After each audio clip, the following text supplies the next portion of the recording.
তো অভিষেক বন্দ্যোপাধ্যায় হয়তো নিজের জেল যাত্রাটা তাদের কে স্পর্শ করতে পারবে না নির্বাচন কমিশন। আমি অভিষেক বন্দ্যোপাধ্যায়ের কাছে একটা ছোট্ট প্রশ্ন রাখবো যে জয়নগর, ডায়মন্ড হারবার এবং মথুরাপুর, যেখানে এনআরসির ফুল ফর্মটা অভিষেক বন্দ্যোপাধ্যায় উচ্চারণ করতো, তাহলে অশিক্ষিতের মতো এই কথাগুলো বলতো না। শুনুন, মমতা বন্দ্যোপাধ্যায়ের থেকে আমরা মির্জাফর শব্দ শুনতে চাই না। মমতা বন্দ্যোপাধ্যায় সব থেকে বড় মির্জাফর। তার আত্মা শান্তি পাবে না যতক্ষণ না মমতা বন্দ্যোপাধ্যায়ের পতন হবে। মমতা বন্দ্যোপাধ্যায়ের বিদায় হয়ে গেলেই অভিষেক বন্দ্যোপাধ্যায়কে পিকচারে কেউ পাবে না। 26-এ মমতা বন্দ্যোপাধ্যায়ের বিরুদ্ধে যাবে এবং মমতা বন্দ্যোপাধ্যায়ের পতন নিশ্চিত করবে। পরিণতিটা যেটা রাহুল গান্ধী রয়েছে, একই পরিণতির জন্য হয়তো মমতা বন্দ্যোপাধ্যায় অপেক্ষা করছে। অভিষেক বন্দ্যোপাধ্যায়কে একটাই অনুরোধ করব, আপনি দয়া করে পশ্চিমবঙ্গে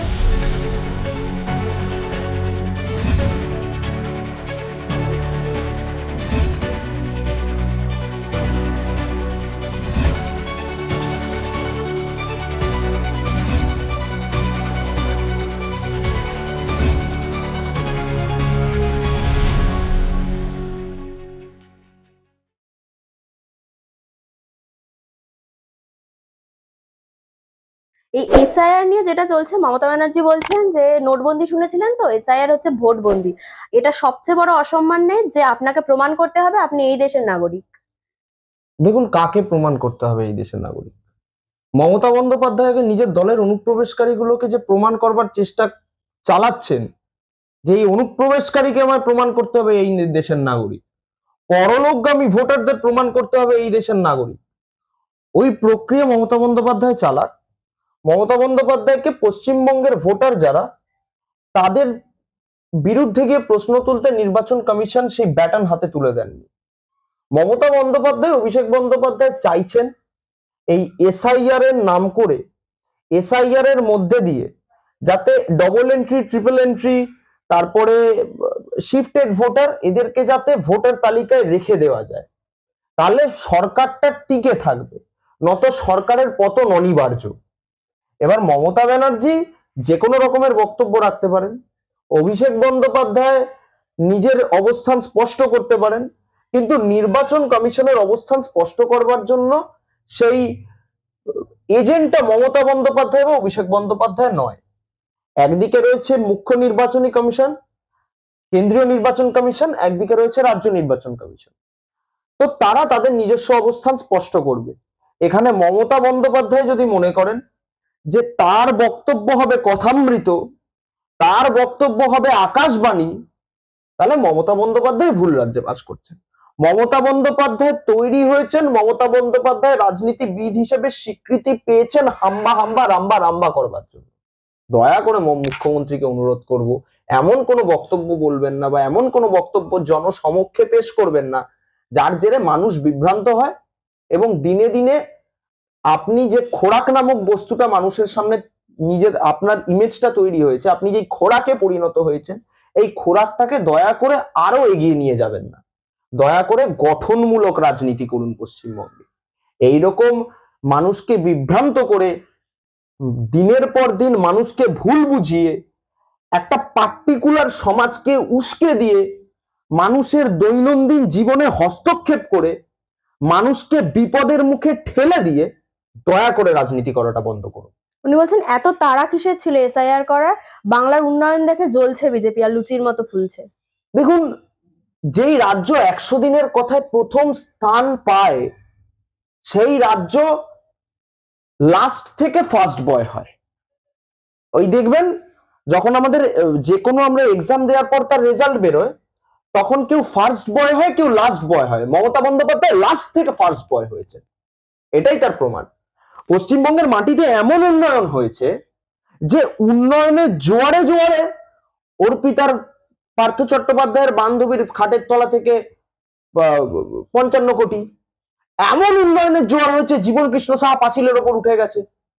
এমন উন্নয়নের জোয়ার এসছে পশ্চিমবঙ্গে যে স্যান্ডো ববিদা কেন্দ্রে দুর্গাপুজোয় ওই উন্নয়নের যে জলের জোয়ারটা আছে, তার মধ্যে পশ্চিমবঙ্গের মানুষের মৃত লাশ পাওয়া গেছে। তো দয়া করে এই উন্নয়নের জোয়ারকে মানুষ প্রত্যাখ্যান জানাতে চাইছে। এটা তো বিজেপির অবস্থান নয়, এসআইআর তো বিজেপির কোনো এজেন্ডা নয়। এসআইআর নির্বাচন কমিশনের এজেন্ডা।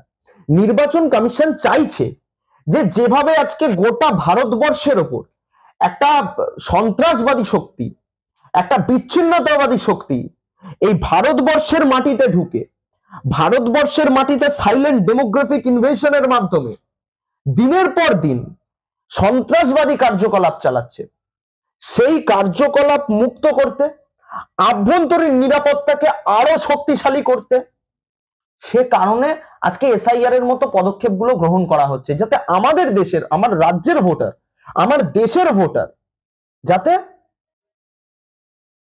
তার একটা হিসেব থাকে, আমার দেশের ভোটারের একটা হিসেব থাকে, আমার রাজ্যের ভোটারের একটা হিসেব থাকে। এই মমতা বন্দ্যোপাধ্যায় তিনি সিপিএম আমলে দাঁড়িয়ে দাবি করেছিলেন অনুপ্রবেশকারী বাড়ছে, অনুপ্রবেশকারী বাড়ছে, বাংলা অনুপ্রবেশকারীদের মরুদ্যান হয়ে গেছে। মমতা বন্দ্যোপাধ্যায় দাবি করেছিলেন। মমতা বন্দ্যোপাধ্যায় লোকসভার বেলে দাঁড়িয়ে চেঁচামেচি করে কার্যত লোকসভার বেলটাকে ওই ভবানীপুরের বস্তি বানাবার চেষ্টা করেছিলেন। তো এগুলো তো মমতা বন্দ্যোপাধ্যায়ের পাস্ট রেকর্ডে রয়েছে। তাহলে এসআইআর নিয়ে তৎপরতা কার? এসআইআর নিয়ে তৎপরতা ইলেকশন কমিশনের। আর পশ্চিমবঙ্গে ভোট হচ্ছে বলে পশ্চিমবঙ্গে শুধু এসআইআর হচ্ছে এটা তো নয়, বিজেপি শাসিত রাজ্যে এসআইআর হচ্ছে, গুজরাটে এসআইআর হচ্ছে, মধ্যপ্রদেশে এসআইআর হচ্ছে, গোয়াতে এসআইআর হচ্ছে, ইউনিয়ন টেরিটরিজে এসআইআর হচ্ছে, যেখানে কার্যত এখন নির্বাচনের কোনো গন্ধই নেই। তাহলে মমতা ব্যানার্জি এখন নিজের ভোট ব্যাংককে শক্তিশালী রাখবার জন্য এসআইআর এর বিরোধিতা করে যদি মনে করে আমি সাংবিধানিক সংস্থাকে চ্যালেঞ্জ করব, তাহলে মমতা বন্দ্যোপাধ্যায় হয়তো নিজের যে অবস্থান গ্রহণ করছেন সেটা মমতা বন্দ্যোপাধ্যায় ভুল করছেন। আমি মনে করি যদি মমতা বন্দ্যোপাধ্যায় একজন সঠিক রাজনীতিবিদ হন, যদি মমতা বন্দ্যোপাধ্যায় রাজনীতিটাকে দেশের মানুষের স্বার্থে, রাজ্যের মানুষের স্বার্থে করেন, তাহলে এসআইআর কে সাধুবাদ জানাবেন। কিন্তু আমার এটা দেখে খুব খারাপ লাগছে যে যখন এসআইআর প্রক্রিয়া শুরু হচ্ছে, মমতা ব্যানার্জি হাতে সংবিধান নিয়ে রাস্তায় মিছিল করছেন, যেটা আমরা কিছু কিছু সময় সংসদে দেখতে পাই। সংবিধান খতরে মে হ্যাঁ বলে ইটালিয়ান পিজা খুব দাঁড়িয়ে দাঁড়িয়ে প্রতিবাদ জানায়। তো এখন ইটালিয়ান পিজার মানে যাত্রাপথকে মমতা বন্দ্যোপাধ্যায় যদি অনুসরণ করেন, তাহলে পরিণতিটা যেটা রাহুল গান্ধী রয়েছে, একই পরিণতির জন্য হয়তো মমতা বন্দ্যোপাধ্যায় অপেক্ষা করছেন। এসআইআর হলে নাকি সবচেয়ে বেশি ক্ষতিগ্রস্ত হবে মতুয়া সম্প্রদায়, তাদের ভোটাধিকার চলে যাবে, এমনটাই বলছে অভিষেক বন্দ্যোপাধ্যায়। দেখুন, আমি অভিষেক বন্দ্যোপাধ্যায়ের থেকে তো মতুয়া সম্প্রদায়ের ব্যাপারে শুনতে রাজি নই। যে মমতা বন্দ্যোপাধ্যায়ের সরকারের অধীনে, যে তৃণমূল কংগ্রেসের অধীনে দাঁড়িয়ে মহুয়া মৈত্র বলে সারা বছর তৃণমূলই, ভোটের সময় সনাতনী, কাদেরকে বলেছিল? হরিচাঁদ ঠাকুর, গুরুচাঁদ ঠাকুরকে নিয়ে কারা সংবাদ মাধ্যমের সামনে এসে ব্যঙ্গ করেছিল? তাদের উত্তর দিতে হবে। তাদের থেকে মতুয়া সম্প্রদায় নিয়ে আমরা শুনবো না, দয়া করে বিজেপি শুনবে না। কারণ ক্যাকে চিঠি নিয়ে প্রথম প্রতিবাদটা মমতা ব্যানার্জি করেছিল সবাইকে ডেকে। তো যারা সিএ নিয়ে প্রতিবাদ করেছিল, যারা সিএ এর বিরুদ্ধে গেছিল, যে দল সিএ কে কার্যত মানুষের মধ্যে একটা ভয় ঢুকিয়ে দিয়েছিল, সেই দলের থেকে মতুয়া সম্প্রদায় নিয়ে আমরা কথা শুনবো? আরে মতুয়া সম্প্রদায়ের জন্য ব্যবস্থা গ্রহণ করেছে ভারতীয় জনতা পার্টি। আজকে গোটা পশ্চিমবঙ্গ জুড়ে যতগুলো সিএ ক্যাম্প দেখতে পাচ্ছেন, তার জন্য ব্যবস্থা করেছে কেন্দ্রের শাসক দল। তৃণমূল কি করেছে? তৃণমূল এসআইআর নিয়ে দিকে দিকে ক্যাম্প করে বিএলওদের উপর চাপ সৃষ্টি করে dead voter, shifted voter, double entry, triple entry ভোটারদের ঢোকাবার চেষ্টা করছে, নিয়ে ভোটার লিস্টে সংযুক্ত করবার চেষ্টা করছে। দয়া করে অভিষেক বন্দ্যোপাধ্যায়ের থেকে আমরা মতুয়া সম্প্রদায় নিয়ে কোনো প্রশ্ন শুনতে চাই না। আমরা অভিষেক বন্দ্যোপাধ্যায়কে একটাই অনুরোধ করব, আপনি দয়া করে পশ্চিমবঙ্গে যারা ভোটার, ভারতবর্ষের যারা ভোটার, তাদের পক্ষে আপনারা তাদের জন্য সচেষ্ট হয়ে দয়া করে অনুপ্রবেশকারী মুক্ত একটা ভোটার লিস্ট তৈরি করুন, আর বৈধ ভোটারদের ভোটার লিস্টে সংযুক্তিকরণ করুন। দয়া করে অবৈধ ভোটার নিয়ে কথা বলবেন। তার কারণ আজকে রাজ্যের বিরোধী দলনেতা শুভেন্দু অধিকারী সরাসরি নির্বাচন কমিশনের দপ্তরে পৌঁছেছেন এবং গোটা রাজ্য জুড়ে যেভাবে গরমিল চলছে এবং কিছু নির্দিষ্ট লোকসভা নিয়ে যেভাবে তৃণমূল গরমিল করছে, ভোটার তালিকায় প্রায় 13 লক্ষ সেই গরমিলের অভিযোগ নিয়ে সেই নথি নিয়ে আজকে নির্বাচন কমিশনের দপ্তরে আমাদের দলের প্রতিনিধিরা গেছিলেন। সেখানে জগন্নাথ চট্টোপাধ্যায় উপস্থিত ছিলেন, সেখানে শুভেন্দুদা উপস্থিত ছিলেন। তারা গিয়ে সম্পূর্ণ অভিযোগটা তুলে ধরেছেন ইলেকশন কমিশনের কাছে। এবং আমি মনে করি যে দরকার পড়লে অভিষেক বন্দ্যোপাধ্যায় এত প্রশ্ন না করে, আমি অভিষেক বন্দ্যোপাধ্যায়ের কাছে একটা ছোট্ট প্রশ্ন রাখবো যে জয়নগর, ডায়মন্ড হারবার এবং মথুরাপুর, যেখানে পপুলেশন মানে জনসংখ্যা বৃদ্ধি পেয়েছে 8%, গোটা পশ্চিমবঙ্গে যেখানে অ্যাপ্রক্স 4% জনসংখ্যা বৃদ্ধি, সেখানে 8% জনসংখ্যা বৃদ্ধি হয়েছে ডায়মন্ড হারবার কেন্দ্রে, জয়নগর কেন্দ্রে এবং মথুরাপুর কেন্দ্রে। 3,40,000 মুসলমানটা 8 লক্ষে গিয়ে পৌঁছেছে। এই যে র্যাপিড অ্যাক্সেলারেশন হচ্ছে, এর জাস্টিফিকেশনটা আগে অভিষেক বন্দ্যোপাধ্যায় দিক, তারপর বাদ বাকি প্রশ্নের উত্তর দেবো আমরা অভিষেক বন্দ্যোপাধ্যায়। আর তুমি যে বলছো সিএ এর কথা, অভিষেক বন্দ্যোপাধ্যায় তো বলছে সিএ হচ্ছে বিজেপির একটা ফাঁদ। যেভাবে আসামে 12 লক্ষ হিন্দুকে সিএ এর মাধ্যমে ডিটেনশন ক্যাম্পে রাখা হয়েছে, আপনাদের সাথেও সেটাই করা হবে। দেখুন, অভিষেক বন্দ্যোপাধ্যায় তো মানে রাজনীতির থেকে ওই মানুষকে বিভ্রান্ত করবার, মানে গঠনমূলক রাজনীতির থেকে বিভ্রান্ত করবার রাজনীতিটা ভালো বোঝেন। অভিষেক বন্দ্যোপাধ্যায় অনেক বড় বড় কথা বলেছিলেন যে রেপিস্টদের নাকি এইখানে শুট করে দেয়া হবে। পশ্চিমবঙ্গে 22,000 রেপ কেস এখনো pending, still now pending POCSO কোর্টগুলো, স্পেশাল কোর্টগুলোতে, ফাস্ট ট্র্যাক কোর্টগুলোতে। কজন 22,000-এর মধ্যে 22টা লোককে এখানে কি অভিষেক বন্দ্যোপাধ্যায় শুট করতে পেরেছেন? তাহলে দয়া করে এত বড় বড় কথা বলবেন না। আপনারা বলেছিলেন যে অভয়া বিচার পাবে। আরজি কর হাসপাতালে যখন অভয়াকে কার্যত ওই মানে ধর্ষণ করে ক্ষতবিক্ষত দেহ মিলেছিল, ওই দিন ওই ঠিক তার দুদিনের মাথায় অভিষেক বন্দ্যোপাধ্যায় সেই নির্দিষ্ট হসপিটাল, আরজি কর হসপিটালে ঢুকে প্রেস কনফারেন্স করে বলেছিলেন আমরা সাজা দিয়ে দেব। সঞ্জয় রায় ছাড়া কজনকে ধরতে পেরেছেন? সিস্টেমের মধ্যেই তো ধর্ষক লুকিয়ে রয়েছে। এতগুলো ধর্ষণ ঘটে যাচ্ছে। আর দুর্গাপুর আইকিউ সিটি হসপিটালে ধর্ষণ হয়েছে। তারপরে যৌন হেনস্থা করবার কথা, যৌন হেনস্থা করবার জন্য এনআরএস এর একজন ওয়ার্ড বয় গিয়ে এক মেডিকেল কলেজে একটা মেয়েকে যৌন হেনস্থা করেছে। তাকে শুট করতে পেরেছেন, তার বিরুদ্ধে ব্যবস্থা নিতে পেরেছেন। তাহলে আমি সেই অভিষেক বন্দ্যোপাধ্যায়ের থেকে কি শুনবো? CAA camp, detention camp, NRC, এগুলো তো অভিষেক বন্দ্যোপাধ্যায়রা কার্যত গুলিয়ে ফেলছেন। আমি দায়িত্ব সহকারে বলতে পারি, এনআরসির ফুল ফর্মটা অভিষেক বন্দ্যোপাধ্যায় উচ্চারণ করতে পারবেন না। কারণ যদি এনআরসির ফুল ফর্মটা অভিষেক বন্দ্যোপাধ্যায় উচ্চারণ করতো, তাহলে অশিক্ষিতের মতো এই কথাগুলো বলতো না। সিএএ একটা বিষয়, এনআরসি একটা বিষয়, এসআইআর একটা বিষয়। স্পেশাল ইন্টেন্সিভ রিভিশন আর ন্যাশনাল রেজিস্টার ফর সিটিজেনের মধ্যে আমার মনে হয় একটা বৃহৎ অঙ্কের পার্থক্য রয়েছে।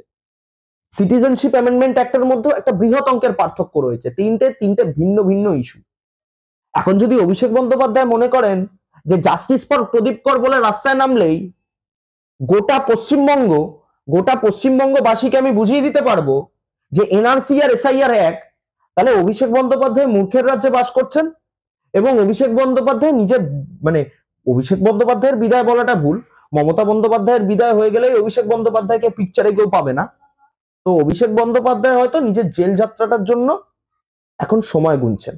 কিন্তু মমতা ব্যানার্জি বলছেন যে বিজেপি নিজেদের পার্টি অফিসের সামনে একটা করে ক্যাম্প মানে সিএ ক্যাম্প খুলে বসেছে আর ক্যা করে চিৎকার করছে। এসআইআর আতঙ্কে যে এত মানুষ মারা গেল, তাদের মধ্যে কোনো দুঃখ নেই। হঠাৎ একটা মেয়ে ধর্ষিত হয়ে মারা যাবে, তারা বড় বড় কথা বলতে রাস্তায় বেরিয়ে পড়বে। দেখুন, আমি মমতা বন্দ্যোপাধ্যায়ের কাছে মানে খুব কৃতজ্ঞ যে মমতা বন্দ্যোপাধ্যায় বলে ফেলেনি 10ই নভেম্বরের দিল্লির ব্লাস্টটা এসআইআর এর জন্য হয়েছে। এটা আমি মমতা বন্দ্যোপাধ্যায়ের কাছে কৃতজ্ঞ। রাস্তায় এখন কুকুর মরলে, বিড়াল মরলে, ইঁদুর মরলে, ছাগল মরলেই মমতা বন্দ্যোপাধ্যায় বলে এসআইআর এর জন্য মারা গেছে, এসআইআর এর জন্য মারা গেছে। কিছুই না, এগুলো হচ্ছে মমতা বন্দ্যোপাধ্যায়ের একটা মানুষকে বিভ্রান্ত করবার রাজনীতি। এই এসআইআর, এনআরসি, সিএএ বলে মানুষের মনে ভয় ঢুকিয়ে দেওয়ার রাজনীতি। কি হবে এসআইআর হলে? আমরা তো দাবি করেছি যারা পশ্চিমবঙ্গের রাষ্ট্রবাদী মুসলমান তাদের কে স্পর্শ করতে পারবে না নির্বাচন কমিশন। যারা 1947-এর পর থেকে আমাদের দেশের নাগরিক তাদের ছুঁতে পারবে না নির্বাচন কমিশন। কিন্তু যারা অনুপ্রবেশকারী মুসলমান তাদের তো আমরা রেয়াত করব না। যারা দীর্ঘদিন ধরে আমাদের খেয়েছে, আমাদের পড়েছে এবং আমাদের ওপরেই হামলা করবার ছক কষেছে, তাদের তো রেয়াত করা যায় না। দেখুন, মমতা বন্দ্যোপাধ্যায়ের কষ্ট লাগতে পারে, কারণ মমতা বন্দ্যোপাধ্যায় তো জসিমউদ্দিন রহমানির অনুপ্রেরণায় অনুপ্রাণিত এবং আনসারুল্লাহ বাংলার সাথে মমতা বন্দ্যোপাধ্যায়ের একটা মানে প্রেম আলাপের সম্পর্ক আছে। তাই জন্যই তো বলতে পারে, যখন বাংলাদেশে র্যাডিকালাইজেশন চলছে, উগ্র জেহাদি আন্দোলন চলছে, মানে ছাত্র আন্দোলনের নামে, তারপর মোহাম্মদ ইউনূস সরকারে বসার পরে একাধিক, মানে প্রায় 160, 170, 200-র কাছাকাছি যখন জঙ্গিরা মুক্ত পাচ্ছে জেল থেকে, তখন এবিটির জঙ্গি গোষ্ঠীর বৃহৎ মাথা জসিমউদ্দিন রহমানি বলেছিল যে আমার বিশ্বাস মমতা বন্দ্যোপাধ্যায় এই পশ্চিমবঙ্গে, ভারতবর্ষের মানচিত্র থেকে পশ্চিমবঙ্গকে আলাদা করতে পারবে। তো তার মানেটা কি? তার মানে মমতা বন্দ্যোপাধ্যায়ের সাথে তাদের সহানুভূতি রয়েছে। একাধিক জঙ্গি গোষ্ঠীর মানে জঙ্গিদের আমরা এই পশ্চিমবঙ্গ থেকে পেয়েছি। আনসারুল্লাহ বাংলা, জৈশি মোহাম্মদ, তেহরিকুল মুজাহিদিন থেকে শুরু করে একাধিক জঙ্গি গোষ্ঠী, সবাইকে পশ্চিমবঙ্গ থেকে পাওয়া গেছে। তো আমার মনে হয় মমতা বন্দ্যোপাধ্যায় এই উস্কানিগুলো যাদেরকে দিচ্ছেন, মমতা বন্দ্যোপাধ্যায় ভুল রাজ্যে বাস করছেন, এবং এই দেশের যারা নাগরিক, এই পশ্চিমবঙ্গের যারা বৈধ ভোটার, তাদের কাউর নাম বাদ যাবে না, তারা সবাই ভোটার তালিকায় থাকবে। হ্যাঁ, রোহিঙ্গা কলোনি, গুলশান কলোনি ফাঁকা হলে মমতা বন্দ্যোপাধ্যায়ের ভয় লাগবে, কষ্ট হবে বুকে, বুঝতে পারছি। পার্ক সার্কাসের একটা অংশ, নিউ টাউনের কিছু কলোনি, সেগুলো যদি ফাঁকা হয়ে যায়, স্বাভাবিক মমতা বন্দ্যোপাধ্যায়ের ভোট ব্যাংকে আঘাত পড়ছে না, কিন্তু তার জন্য তো বিজেপি দায়ী নয়। পদক্ষেপ গ্রহণ করেছে নির্বাচন কমিশন, সাংবিধানিক প্রক্রিয়া, সাংবিধানিক পদক্ষেপ, সংবিধানের মতো চলবে। মমতা বন্দ্যোপাধ্যায়ের তৃণমূলী সংবিধান যা পশ্চিমবঙ্গে চলছে, তা যদি এখন দেশের সংবিধানের সাথে গুলিয়ে ফেলে, তাহলে তো সমস্যা না। মমতা বন্দ্যোপাধ্যায় দেখছিলাম হাতে একটা bare act, constitution of India নিয়ে হাঁটছিল, একটা বৃহৎ মিছিল করেছে, সেখানে হাঁটছে, দিকে দিকে জাস্টিস ফর প্রদীপ কর নিয়ে আন্দোলন হচ্ছে। আরে ভাই, পশ্চিমবঙ্গের মানুষ তো বুঝতেই পারছে না যে 95 বছরের মানুষটার 95 বছর অব্দি মনে হয়নি সুইসাইড করার কথা, ঠিক 95 বছরের পরে কেন সুইসাইড করলো? এটা 95 বছরের মানুষ, সে তো জীবনে এখন নতুন করে প্রেম করবে না যে প্রেমে আঘাত পেয়ে সে সুইসাইড করবে। সে তো জীবনে এখন নিজের বাড়িঘর হারিয়ে ফেলবে না। 95 বছর বয়সী মানুষটা তো এসে এখন ভাববে না যে আমার জীবনে এখন প্রচুর সম্পত্তি ছিল, আমার বাড়ির লোকজন সব নিয়ে চলে যাবে। আর 95 বছর যে মানুষটা এই দেশে বসবাস করেছে, এই রাজ্যে বসবাস করেছে, সেটা একজন সাধারণ শুভবুদ্ধি সম্পন্ন মানুষ কোনোদিন বিশ্বাসই করতে পারে না সে এনআরসি নিয়ে ভয় পেয়েছে, বিশ্বাসই করতে পারবে না। তাহলে আমার বক্তব্য এটাই, যে যার পরিবার দাবি করছে তার হাতের 4টে আঙুল নেই এবং তার বয়স 95 বছর, সেই লোকটা সুইসাইড করছে, মানে তার মধ্যে একটা বড় প্রশ্ন চিহ্ন আছে, এই সুইসাইড নোটে একটা বড় প্রশ্ন চিহ্ন আছে। তো প্রদীপ কর মডেল দিয়ে পশ্চিমবঙ্গকে বিভ্রান্ত করে এসআইআর নিয়ে ভয় দেখানোর চেষ্টা করছে মমতা ব্যানার্জি, যেটা মমতা বন্দ্যোপাধ্যায় সফল হবেন না, মমতা বন্দ্যোপাধ্যায় বিফল হবে। এবং মমতা বন্দ্যোপাধ্যায় যেভাবে চেষ্টা করুক, শুনুন, এসআইআর করে, এনআরসি করে, সিএ করে, ইডি এসে, সিবিআই এসে যাদের গ্রেপ্তার করছে, এই গ্রেফতারি করলেও বা না করলেও বিজেপি কিন্তু ক্ষমতায় আসবে। বিজেপি কিন্তু এসআইআর এর ভরসায় ক্ষমতায় আসবে না, বিজেপি কিন্তু এনআরসি সিএ এর ভরসায় ক্ষমতায় আসবে না, বিজেপি কিন্তু ইডি সিবিআই এর ভরসায় ক্ষমতায় আসবে না। 19 সালে যখন পশ্চিমবঙ্গে বিজেপি এই রাজ্য থেকে 18টা আসন পেয়েছিল, তখন কোনো ইডি সিবিআই ছিল না। পশ্চিমবঙ্গের মানুষ নরেন্দ্র দামোদর দাস মোদীর ওপর আস্থা রেখেছিল, পশ্চিমবঙ্গের মানুষ পরিবর্তন চেয়ে ভোট দিয়েছিল। আমরা কিন্তু দিনে দিনে যে আমাদের ভোট পড়েছে, দিনে দিনে বিজেপি পক্ষে যে মানুষ রায়দান করেছে, তাতে কিন্তু আমাদের ভোটে কিছু এদিক ওদিক হয়নি, আমরা কিন্তু ইনট্যাক্ট সেই ভোটটাতে রয়েছি। মমতা বন্দ্যোপাধ্যায় সিপিএম কে কাজে লাগিয়ে no vote to BJP campaign করে সেই ভোটটাকে বারবার স্প্লিট করিয়ে দেওয়ার চেষ্টা করেছে, মানুষকে ভুল বুঝিয়েছে। কিন্তু মানুষ এতদিন যে ভুলটা বুঝিয়েছিল, তার প্রায়শ্চিত্ত করে 26-এ এই তৃণমূলের বিরুদ্ধে এবং এই রাষ্ট্র বিরোধী যারা, তাদের বিরুদ্ধে রায়দান করবে, এটা মানুষ ঠিক করে ফেলেছে। ফের একবার স্বরাষ্ট্রমন্ত্রীকে মির্জাফর বলে কটাক্ষ করলেন মমতা বন্দ্যোপাধ্যায়। তিনি বলছেন যে উত্তরবঙ্গের যে ফ্লাড, তার জন্য নাকি 1288 কোটি টাকা চাওয়া হয়েছিল মির্জাফরের ডিপার্টমেন্ট থেকে, but no central assistant has been received. দয়া করে মমতা বন্দ্যোপাধ্যায়কে আমি অনুরোধ করব, আপনার যখন উত্তরবঙ্গে কার্যত বন্যা কবলিত এলাকায় আমাদের দলের প্রতিনিধিরা, আমাদের খগেনদা থেকে শুরু করে যখন শঙ্কর দ্বারা পৌঁছেছিল, তখন ইট পাটকেল মেরেছিল তৃণমূল, পশ্চিমবঙ্গে আদিবাসী সমাজকে রক্তাক্ত করেছিল তৃণমূল, যখন পশ্চিমবঙ্গে বন্যা চলছে তখন মমতা বন্দ্যোপাধ্যায় কলকাতায় দাঁড়িয়ে রেড রোডে কার্নিভেল উদযাপন করছেন, বলছেন আমার কাছে কার্নিভেল ইম্পর্টেন্ট, ইমার্জেন্সি নয়। সেই মমতা বন্দ্যোপাধ্যায়ের থেকে আমরা সেন্ট্রাল অ্যাসিস্ট্যান্ট সম্পর্কিত কোনো তথ্য শুনতে চাই না। যে মমতা বন্দ্যোপাধ্যায় উত্তরবঙ্গের পশ্চিমবঙ্গ বাজেটে উত্তরবঙ্গের অ্যালোকেশন করে মাদ্রাসা অ্যালোকেশনের থেকে 3 গুণ কম, সেই মমতা বন্দ্যোপাধ্যায়ের থেকে আমি কেন্দ্রের অ্যাসিস্ট্যান্স কি হচ্ছে না হচ্ছে সেটা শুনবো? আজকে কেন্দ্র সরকার উত্তরবঙ্গের জন্য যা যা করতে পেরেছে, এতগুলো ন্যাশনাল হাইওয়ে, এয়ারপোর্ট, এত উন্নয়নমূলক ব্যবস্থা, সে তার মধ্যে মমতা বন্দ্যোপাধ্যায় কি করেছেন? একের পর এক চা বাগান বন্ধ হয়ে গেছে, চা শ্রমিকদের পাট্টা থেকে বঞ্চিত করা হয়েছে। মমতা বন্দ্যোপাধ্যায় উত্তরবঙ্গে পা রাখলেই এখন দেখি একটা রুটিন হয়ে গেছে, মমতা বন্দ্যোপাধ্যায় উত্তরবঙ্গে পা রাখলেই তারপর 2টো করে চা বাগান উত্তরবঙ্গে বন্ধ হয়ে যায়। এর দায় কে নেবে? এই উদয়ন গুহ মমতা বন্দ্যোপাধ্যায়ের দলের প্রতিনিধি, উত্তরবঙ্গ থেকে উনি নির্বাচিত জনপ্রতিনিধি। সেই উদয়ন গুহ কি বলেছিল যে 2টো ব্লক মাথাভাঙা টাউন থেকে বিজেপি লিড পেয়েছিল বলে মাথাভাঙা টাউনের কোনো ভোটার জলের লাইনের কানেকশন পাবে না, ইলেকট্রিসিটি পাবে না। এগুলো হচ্ছে তাদের অপরাধ, তারা কেন বিজেপিকে ভোট দিয়েছিল। সেই মমতা বন্দ্যোপাধ্যায়ের থেকে আমি অমিত শাহকে মির্জাফর শুনবো? সেই মমতা বন্দ্যোপাধ্যায় অমিত শাহকে মির্জাফর বলে আমি সেটা শুনবো? মমতা বন্দ্যোপাধ্যায় ছেড়ে দিন। ঘাটালে দীর্ঘদিন বন্যা হচ্ছে, ঘাটাল মাস্টার প্ল্যান আজকের নয়, বিগত 10 বছর থেকে আমরা ঘাটাল মাস্টার প্ল্যান শুনে আসছি। কি করেছে ঘাটালের জন্য? কেন্দ্র রাজ্য দুজনের রেশিওতে সেখানে ঘাটাল মাস্টার প্ল্যানের স্যাংশন হয়েছিল, সেই টাকাটা স্যাংশন হয়েছিল, প্রায় আপনার 1500 কোটি টাকা মতো স্যাংশন হয়েছিল। সেই ঘাটাল মাস্টার প্ল্যান কি হলো? ড্রেজিং এর জন্য কি কি কাজ করা হয়েছে? উত্তরবঙ্গে ড্রেজিং এর জন্য মমতা বন্দ্যোপাধ্যায় কি পদক্ষেপ গ্রহণ করেছেন? সেই মমতা বন্দ্যোপাধ্যায়ের থেকে আমরা শুনবো উত্তরবঙ্গ নিয়ে?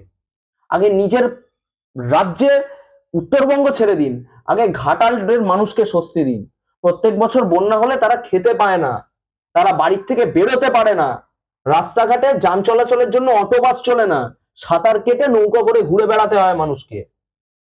সেখানে রাষ্ট্রীয় স্বয়ংসেবক সংঘ থেকে ভারতীয় জনতা পার্টিরাই গিয়ে মানুষকে ত্রাণ দিয়ে আসে। কোথায় কোথায় মমতা ব্যানার্জি? উত্তরবঙ্গে কোথায় ছিল মমতা ব্যানার্জি? আরে পরিদর্শন করতে গেছিলাম আমরা, ত্রাণ বিলি করতে গেছিলাম আমরা, এত গায়ে লাগছে কেন? শুনুন, মমতা বন্দ্যোপাধ্যায়ের থেকে আমরা মির্জাফর শব্দ শুনতে চাই না। মমতা বন্দ্যোপাধ্যায় সব থেকে বড় মির্জাফর। কংগ্রেস ভেঙে যখন দরকার পড়েছিল তখন কংগ্রেসের হাত ধরেছিল, আর যখন দরকার পড়েছিল তখন এনডিএর হাত ধরেছিল। তাহলে আমরা ভারতীয় জনতা পার্টি ইঙ্গিত করছি না, মমতা বন্দ্যোপাধ্যায় সুযোগ সন্ধানী। যখন দরকার পড়ে কংগ্রেসকে ধরে, যখন দরকার পড়ে এনডিএ কে ধরেছিল, তারপরে দুজনকেই লাথি মেরেছিল। এটা মমতা বন্দ্যোপাধ্যায়ের ডিএনএ, এটা মমতা বন্দ্যোপাধ্যায়ের ক্যারেক্টারিস্টিক ফিচার্স। তো সেই মমতা বন্দ্যোপাধ্যায়ের থেকে আমরা কি শুনবো? মমতা বন্দ্যোপাধ্যায় আগে নিজের অবস্থানটা স্পষ্ট করুক, যে মমতা বন্দ্যোপাধ্যায় পশ্চিমবঙ্গের জন্য আর কি কি আগামী দিন ভাবছে। এই যে 26,000 চাকরি চলে গেল ছেলে মেয়েদের, 31শে ডিসেম্বরের পর থেকে এই 26,000 ছেলেমেয়েরা কি করবে? তাদের ভবিষ্যৎ কি হবে? তারপরে গ্রুপ সি, গ্রুপ ডি, বৃষ্টি মুখোপাধ্যায়কে নিয়ে কি ভেবেছেন আপনি? এর উত্তরগুলো মমতা বন্দ্যোপাধ্যায়কে দিতে হবে।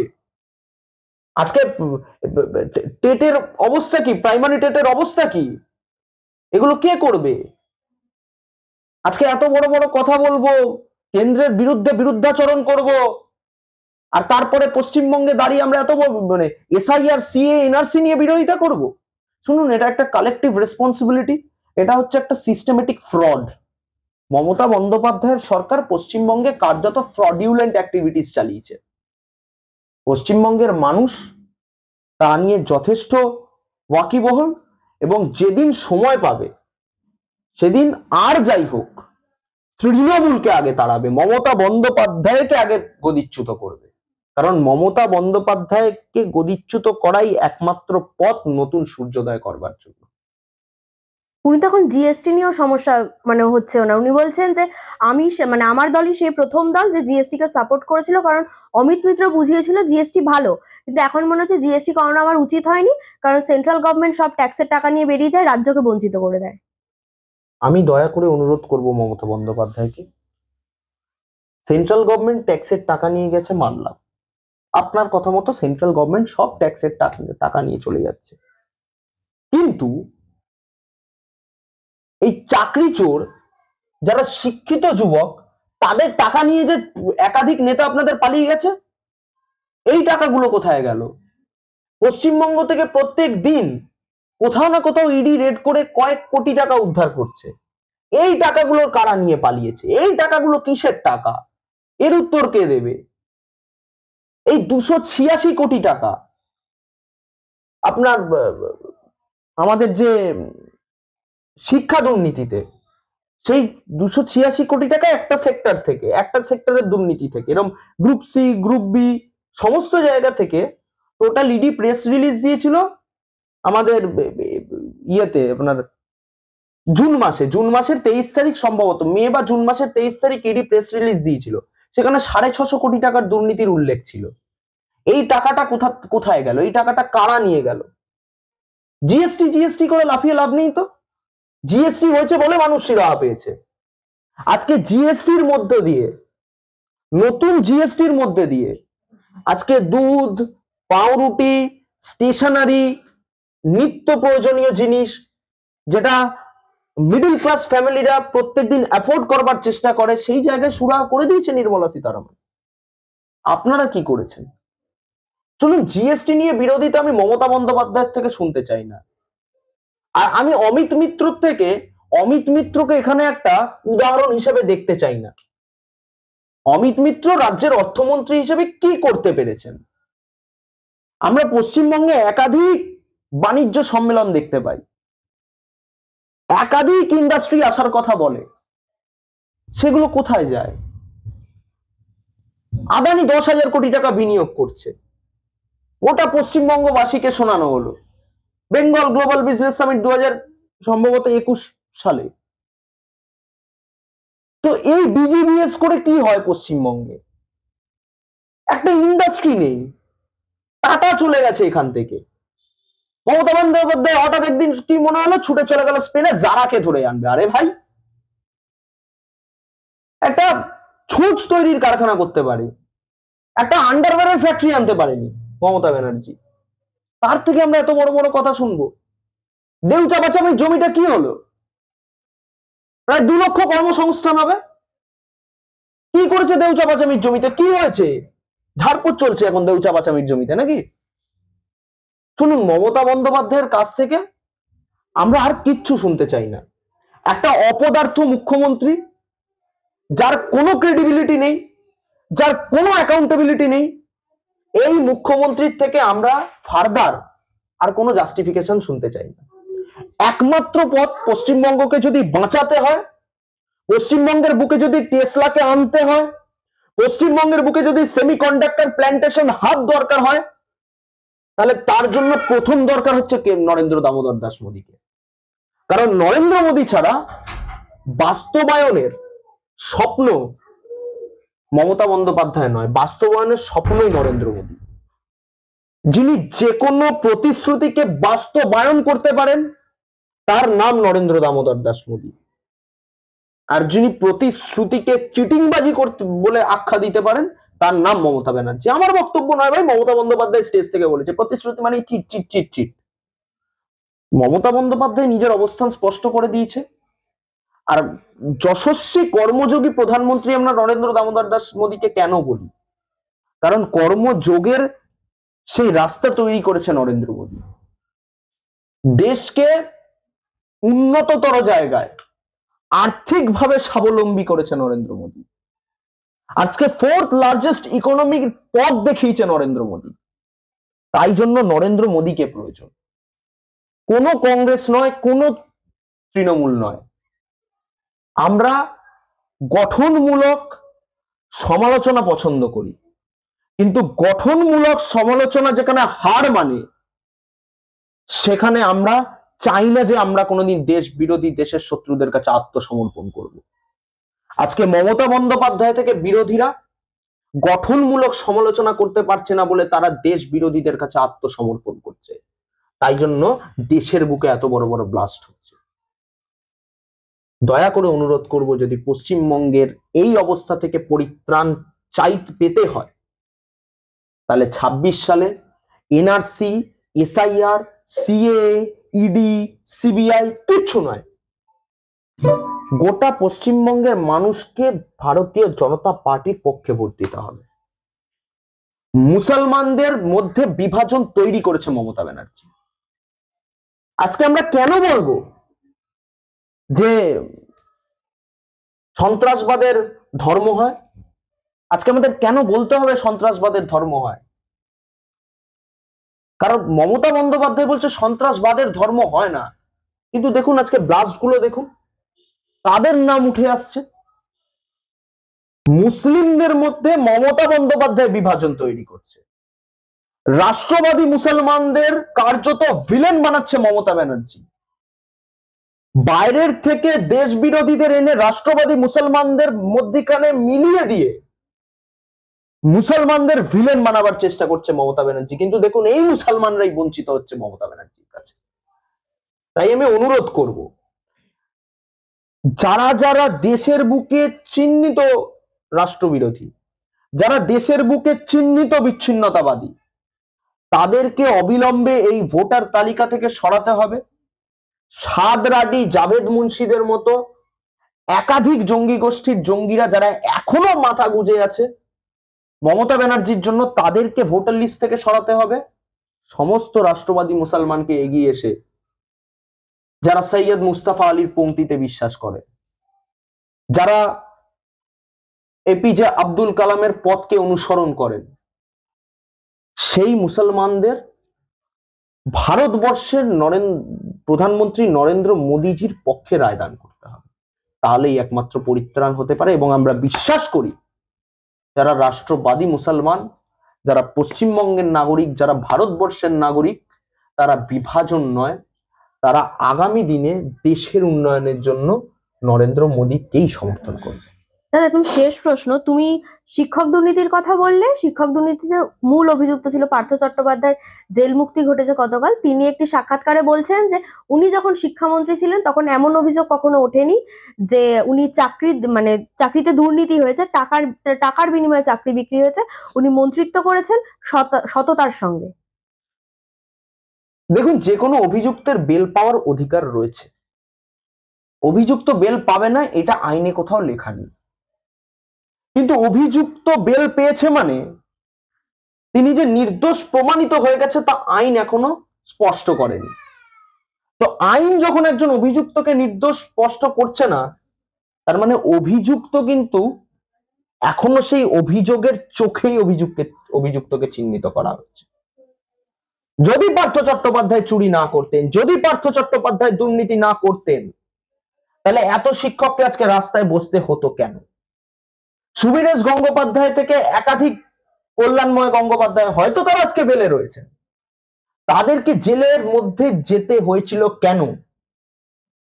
ইডি তো সম্পূর্ণ তথ্য মানুষের সামনে তুলে ধরে মানুষকে স্পষ্ট করেছে। এমন তো নয় যে পার্থ চট্টোপাধ্যায়কে জেলে নিয়ে গিয়ে কল্যাণময় গঙ্গোপাধ্যায়কে জেলে নিয়ে গিয়ে ইডি মুখ চুপ করে বসেছিল। ইডি সম্পূর্ণ যা তদন্ত করেছে তা পশ্চিমবঙ্গের মানুষের সামনে, সংবাদ মাধ্যমের সামনে প্রকাশ করেছে। তো পার্থ চট্টোপাধ্যায় যদি এখন মানুষ মনে করে যে পার্থ চট্টোপাধ্যায় নির্দোষ, তাহলে এটা শুধু পার্থ চট্টোপাধ্যায় নয়, আমরা খালি পার্থ চট্টোপাধ্যায়কে অভিযুক্ত বলছি না, এর সাথে একটা গোটা সিস্টেম জড়িয়ে রয়েছে। কারণ আমার বক্তব্য নয়, গতকাল শ্রমিকদা দিল্লি যাওয়ার আগে এয়ারপোর্ট থেকে স্পষ্ট করে দিয়েছেন যে ববি হাকিম বলেছিল এটা একটা কালেকটিভ রেসপন্সিবিলিটি, দোষটা পার্থদার একার নয়, দোষটা আমাদের সকলের। তো তার মানে একটা জিনিস প্রতিষ্ঠা পেয়েছে যে এখানে একটা সংগঠিত অপরাধ হয়েছে, প্রাতিষ্ঠানিক লুট হয়েছে, প্রাতিষ্ঠানিক দুর্নীতি হয়েছে। কিন্তু আমরা পার্থ চট্টোপাধ্যায়কে নিয়ে উদ্গ্রীব নই। যে চালিকা শক্তি পার্থ চট্টোপাধ্যায়কে চালন করেছে, আমরা সেই চালিকা শক্তিকে দেখতে চাই। তার মূল মাথায় কে বসে আছে, আমরা তাকে হেফাজতে চাই। পার্থ চট্টোপাধ্যায়কে হেফাজতে নিয়ে কি হবে? পার্থ চট্টোপাধ্যায় রাজ্যের মন্ত্রী, হেফাজতে গেছে, তদন্ত প্রক্রিয়া হয়েছে, নির্দিষ্ট সময় পর বেল পেয়ে তিনি বেরিয়ে এসছেন। কিন্তু এই যে সিস্টেমিক করাপশন, এই যে পাহাড়ের চূড়া থেকে যে দুর্নীতিটা নিচ অব্দি এসছে, এই পাহাড়ের চূড়ার মাথায় কে বসে আছে, আমরা সেই ব্যক্তিকে জেলে দেখতে চাই। তো সে কারণে মমতা বন্দ্যোপাধ্যায়, অভিষেক বন্দ্যোপাধ্যায়, তৃণমূলের যে কোনো প্রতিনিধি তৃণমূলকে নিয়ে এখন গ্লোরিফাই করতে পারে যে না এখানে কোনো দুর্নীতি হয়নি, পার্থ চট্টোপাধ্যায় জেলমুক্ত, কিন্তু মানুষের মধ্যে শিক্ষাক্ষেত্রের কালো দাগটা লাগিয়ে দিয়ে গেছে এই পার্থ চট্টোপাধ্যায়। সেটা কোনোদিন কেউ মুছে দিতে পারবে না। এতগুলো শিক্ষকের চোখের জল কেউ মুছে দিতে পারবে না। শিবু সোরেন যিনি পরলোক গমন করেছেন, তার আত্মা শান্তি পাবে না যতক্ষণ না মমতা বন্দ্যোপাধ্যায়ের পতন হবে। তাই এই সমস্ত আর্তনাদ 26-এ মমতা বন্দ্যোপাধ্যায়ের বিরুদ্ধে যাবে এবং মমতা বন্দ্যোপাধ্যায়ের পতন নিশ্চিত করবে। অসংখ্য ধন্যবাদ।